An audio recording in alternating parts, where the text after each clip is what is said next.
இனி தென் மாவட்ட பேருந்துகள் கிளாம்பாக்கம் பேருந்து நிலையத்துடன் நிறுத்தப்படும். தாம்பரம் செல்லாது.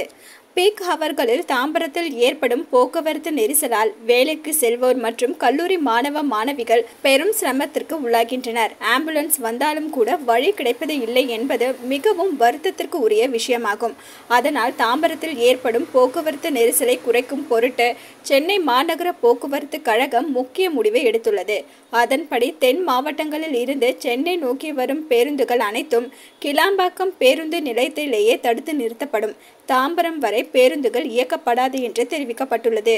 இதனால் தென் மாவட்ட பயணிகள் அதிருப்தி அடைந்துள்ளனர். கோயம்பேட்டில் இருந்து கிளாம்பாக்கத்திற்கு அனைத்து தென் மாவட்ட பேருந்துகளும் மாற்றி இயக்கப்பட்ட நிலையில சில போக்குவரத்து கழக பேருந்துகள் மட்டும் தாம்பரம் வரை இயக்கப்பட்டு வந்தது. போக்குவரத்து நெரிசலை குறைப்பதற்காக கிளாம்பாக்கம் பேருந்து நிலையத்தை பயன்பாட்டுக்கு கொண்டு வந்த போதும் தாம்பரம் வரை பேருந்துகள் இயக்கப்படுவதால் நெரிசலை கட்டுப்படுத்துவது சவாலாக இருந்து வந்தது. இந்த நிலையில் பேருந்துகளை கிளாம்பாக்கம் வரை மட்டுமே இயக்க வேண்டும் என போக்குவரத்து கழகங்களுக்கு அரசு உத்தரவிட்டுள்ளது. தென் மாவட்டத்திலிருந்து மற்றும் வட தமிழ்நாட்டில் பல்வேறு பகுதிகளில் இருந்து வரும் பேருந்துகள் தாம்பரம் வரை இயக்கப்பட்டு வந்தன. அதாவது சென்னை நோக்கி வரும்போது தாம்பரம் வரையும், கிளம்பும் போது கிளாம்பாக்கம் பேருந்து நிலையத்தில் இருந்தும் சென்று வந்தன. இதன் காரணமாக பெருங்குளத்தூர் மற்றும் தாம்பரம் பகுதியில் பல்வேறு இடங்களில் கடும் போக்குவரத்து நெரிசல் ஏற்பட்டு வருகிறது.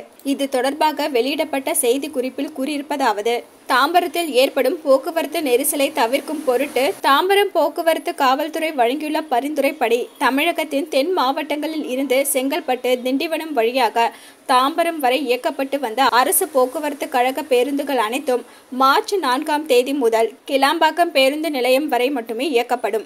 ஏற்கனவே கிளாம்பாக்கம் பேருந்து முனையத்திலிருந்து சென்னையின் பல்வேறு பகுதிகளுக்கு 80 வழித்தடங்களில் 589 பேருந்துகள் 3795 பயண நடைகளாக இயக்கப்பட்டு வருகின்றன.